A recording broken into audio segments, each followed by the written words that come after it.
ఇప్పుడు అల్లు అర్జున్ కున్న కాన్ఫిడెన్స్ ఏమంటే మనకు బ్రహ్మాండమైన అడ్వకేట్స్ ఉన్నారు, కోర్టులో కొట్టించుకుందామని. కానీ ఇక్కడ ఆల్రెడీ అల్లు అర్జున్ మీద ఇటు చిక్కడపల్లి పోలీసులు వాళ్ళు సుమోటో కేసు పెట్టారు. రెండవది ఆ, కొంతమంది అడ్వకేట్లు కూడా చిక్కడపల్లిలో అల్లు అర్జున్ బాధ్యత వహించాలని కేసు పెట్టారు. ఎందుకంటే అల్లు అర్జున్ గాని ఆ టైంలో వెళ్లకుండా ఉంటే ఇది జరిగేది కాదు. సో క్లియర్ గా అల్లు అర్జున్ బాధ్యత వహించాల్సిన అవసరం అయితే ఉంది. ఆ కోర్టు కూడా దీన్ని ఖచ్చితంగా అల్లు అర్జున్ బాధ్యత లేదంటే కోర్టు కూడా ఒప్పుకోదు. ఆ అట్లాగే అల్లు అర్జున్ మీద ఇంకొక విమర్శ కూడా ఏంటంటే ఆయన చాలాసేపు దీన్ని స్పందించలేదు. ఇది జరిగిన దాదాపు 10-12 గంటల తర్వాత మరుసటి రోజు మార్నింగ్ స్పందించాడు. అది కూడా ఆయన ఏం చెప్తున్నాడు, చాలా క్యాజువల్ గా ఇది మేము 20 ఏళ్ళుగా పోతున్నాం, ఇదేం పెద్ద విషయం కాదు అన్నట్టుగా మాట్లాడుతున్నాడు. ఎక్కడ సారీ చెప్పలేదు, తన తప్పు అనేది కూడా ఎక్కడ ఆయన మాట్లాడలేదు. పైగా నాకు తెలియదు, నేను వచ్చేసినాక ఆమె చనిపోయినట్టు తెలిసిందని కూడా చెప్తున్నాడు. అంటే క్లియర్ గా బాధ్యతారాహిత్యం అనేది అర్థమవుతుంది. నెటిజన్లు కూడా ఆయన మీద తీవ్ర ఆగ్రహవేశాలు వ్యక్తం చేస్తున్నారు. గవర్నమెంట్ రోల్ కూడా ఇక్కడ కనబడుతుంది. గవర్నమెంట్ దీని మీద సమగ్ర విచారణకి ఆదేశించకుండా ఓన్లీ బెనిఫిషియల్ రద్దు చేసి చేతులు దులుపుకోవడం అనేది కూడా కరెక్ట్ కాదు. దీని మీద విచారణ జరిపితే కదా, ఎందుకంటే 4 పార్టీలు ఇందాక చెప్పినట్టుగా ఒకరి మీద ఒకరు వేసుకుంటున్నారు. సో ఇక్కడ థియేటర్ యాజమాన్యంది అల్లు అర్జున్ది ఎక్కువ తప్పు కనబడుతుంది. డిస్ట్రిబ్యూటర్ షో చేసిన థియేటర్ దగ్గర బాధ్యత, సెక్యూరిటీ థియేటర్ యాజమాన్యం తీసుకోవాలి. ఒకవేళ పోలీసులు సరి అయిన సంఖ్యలో లేకపోతే ప్రైవేట్ వాళ్ళన్నా పెట్టుకొని సెక్యూరిటీ ఇవ్వాలి. ఇక్కడ Allu Arjun point of view ఏంటి, అల్లు అర్జున్ ఏమో తన భద్రత చూసుకున్నాడు. అందుకని ఇప్పుడు అసలు ముందు వీళ్ళకి బౌన్సర్లను కానీ క్యాన్సిల్ చేస్తే చచ్చినట్టు వీళ్ళు పోలీసులకి ఫోన్ చేస్తారు. ఇప్పుడు అల్లు అర్జున్ పోలీసులకి ఎందుకు ఫోన్ చేయలేదు, తనకు బౌన్సర్లు ఉన్నారు కాబట్టి తన సెక్యూరిటీకి ఇబ్బంది లేదు. అదే అల్లు అర్జున్ ప్లాన్. అంటే ప్రజల సెక్యూరిటీ గురించి అల్లు అర్జున్ ఇక్కడ ఆలోచించలేదు. తన సెక్యూరిటీకి బౌన్సర్లను పెట్టుకోవడం, వీళ్ళు వెళ్ళిపోవడం ఎక్కడికంటే అక్కడ. ఇది ఈ మధ్యకాలంలో హీరోలు అందరూ చేస్తున్నారు. మొన్న కూడా మనం మోహన్ బాబు ఇంట్లో కూడా బౌన్సర్లు చేసిన గొడవ అంతా ఇంత కాదు. ఈ బౌన్సర్ల కల్చర్ అనేది పెరిగిపోయేసరికి పోలీసులకి ఇన్ఫార్మ్ చేయాల్సిన అవసరం ఉన్నట్టుగా వీళ్ళు ఫీల్ కావట్లేదు. అది వాళ్ళు కానీ లేదనుకో చచ్చినట్టుగా వీళ్ళు పోలీసులకు చెప్పాల్సి వస్తుంది. అందువల్ల అల్లు అర్జున్ ఇక్కడ కేర్లెస్నెస్ కనిపిస్తుంది.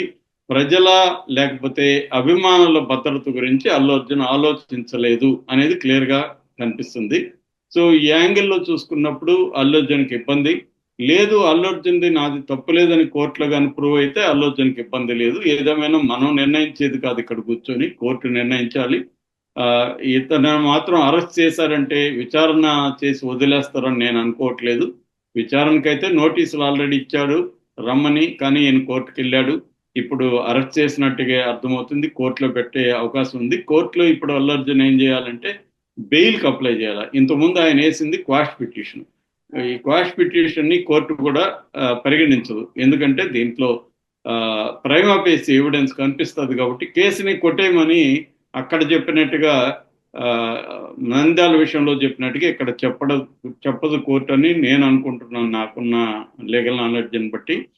సో కోర్టు చెప్పదు. అందుకనే పోలీసులు కూడా ధైర్యంగా ఇతను అరెస్ట్ చేశారంటేనే అర్థం వాళ్ళకు కూడా లీగల్ అండర్స్టాండింగ్ ఉంటుంది. సో అల్లు అర్జున్ అయితే మాత్రం దీన్ని లీగల్ గా ఫైట్ చేయాల్సి ఉంటుంది. ఇప్పుడు ఆయన బెయిల్కి అప్లై చేసుకోవాల్సి ఉంటుంది. ఎందుకంటే ముందస్తు బెయిల్కి అనే ఛాన్స్ కూడా పోయింది. ఆల్రెడీ కోర్టులో పెట్టేస్తారు ఆయన్ని. కోర్టు పెట్టినప్పుడు కోర్టు జనరల్గా ఏం చేస్తుందంటే ప్రైమా ఫేసి ఎవిడెన్స్ చూసి 14 days ఇచ్చేస్తుంది. లేదా బెయిల్కి అప్లై, వీళ్ళు ఎట్లాగో అడ్వకేట్స్ ఈ పాటికే బెయిల్కి కూడా మూవ్ చేస్తారు. బెయిల్కి కూడా బెయిల్ పిటిషన్ కూడా అదే టైంకి వస్తే ఒకవేళ బెయిల్ ఇవ్వచ్చు ఈ కేసులో అనుకుంటే ఇస్తుంది. ఇప్పుడు ప్రాబ్లం ఏంటంటే అల్లు అర్జున్కి బెయిల్ ఇస్తే ఇంకొక ఇబ్బంది, ఎందుకంటే థియేటర్ వాళ్ళకి బెయిల్ ఇవ్వాలి. మరి థియేటర్లో మాత్రం జైల్లో పెట్టి అల్లు అర్జున్, ఎందుకంటే ఆయన మొన్ననే హైకోర్టుకి వెళ్ళాడు. హైకోర్టుకి వెళ్ళి అసలు ఈ కేసుతో నాకు సంబంధం లేదు, ఎందుకంటే సంధ్య థియేటర్ వాళ్ళకి నేను 2 గంటల ముందే ఇన్ఫార్మ్ చేశాను వస్తున్నట్టు, కాబట్టి ఇన్ఫార్మ్ చేశాను కాబట్టి అక్కడ భద్రత అవన్నీ ఏర్పాట్లన్నీ కూడా సంధ్య థియేటర్ వాళ్ళు పోలీసులు చూసుకోవాలి, నాకు దానికి సంబంధం లేదు, నేనైతే ఇన్ఫార్మ్ చేశాను అని చెప్పాడు. దాని మీద కోర్టు ఇంకా ఏమి తేల్చలేదు. ఎందుకంటే కౌంటర్ నోటీసులు ఇచ్చింది, సంధ్య థియేటర్ వాళ్ళకి నోటీసులు ఇచ్చింది, ఇలాగ ఇటు పోలీసులకు కూడా నోటీసులు ఇచ్చింది. సంధ్య థియేటర్ వాళ్ళు పోలీసులు కూడా ఆ కౌంటర్కి సమాధానం చెప్పాల్సి ఉందన్నమాట. అదంతా చెప్పిన తర్వాతే అండ్ కోర్టు ఏదైనా విచారణ జరుపుతుంది. అయితే ఇక్కడ ఆ, ఒక విషయం ఏంటంటే అల్లు అర్జున్ ప్రూవ్ చేసుకోవాల్సి ఉంటుంది, నేను ఇన్ఫార్మ్ చేశాను అనేది ఒకటి. రెండవది, సంధ్య థియేటర్ ఓనర్ రుక్మిణి అనుకుంటామే, ఆమె కోర్టుకి వెళ్ళారు. మొత్తం 8 మంది ఓనర్స్ ఉంటారు, వాళ్ళలో ఆల్రెడీ ఒక ఓనర్ని అరెస్ట్ చేశారు, 2 మేనేజర్లను అరెస్ట్ చేసి జైల్లో పెట్టారు. ఇప్పుడు మిగతా ఓనర్స్ వీళ్ళు కోర్టుకి వెళ్ళారు. ఆ కోర్టులో వాళ్ళ వాదన ఏంటంటే అసలు ఈ ప్రీమియర్ షో కానీ బెనిఫిట్ షో కానీ ఆల్రెడీ గవర్నమెంట్ పర్మిషన్ ఇస్తేనే థియేటర్లో వేశారు.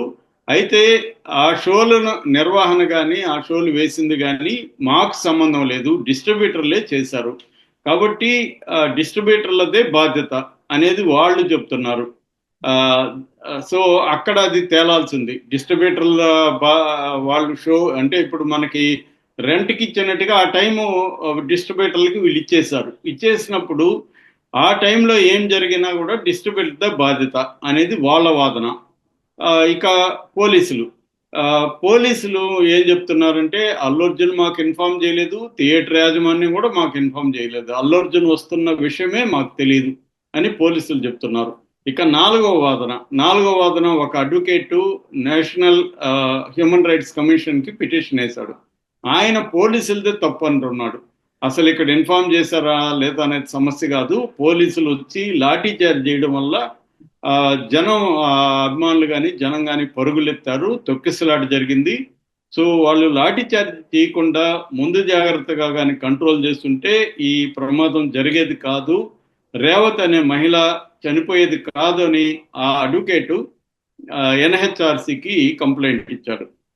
అంటే ఇక్కడ ఏంటంటే ఇప్పుడు మొత్తం మనకి ఆ, ఇటు అల్లు అర్జున్, ఇటు సంధ్యా థియేటర్ యాజమాన్యం, ఇటు డిస్ట్రిబ్యూటర్లు, ఇటు పోలీసులు, నలుగురు స్టేక్ హోల్డర్స్ దీంట్లో కనిపిస్తున్నారు. ఆమె చనిపోయింది, వాళ్ళ బాబు సీరియస్ గాయాలతో అంటే కోమాలో ఉన్నాడు, ఇంకా కూడా కిమ్స్ హాస్పిటల్లో. సో దీనికి కారణం ఎవరు, ఈ నలుగురిలో ఎవరు, లేకపోతే ఈ నలుగురు కూడా కారణమా అనేది తేలాల్సిందంటే ఇది ఎక్కడ తేలాలి? ఆ, కమి కోర్టులో వీళ్ళు తేల్చుకోవాలి. కానీ ఇప్పుడు పోలీసులేమో మాకు సంబంధం లేదు, మాకు ఇన్ఫర్మేషన్ రాలేదు కాబట్టి మాకు సంబంధం లేదు,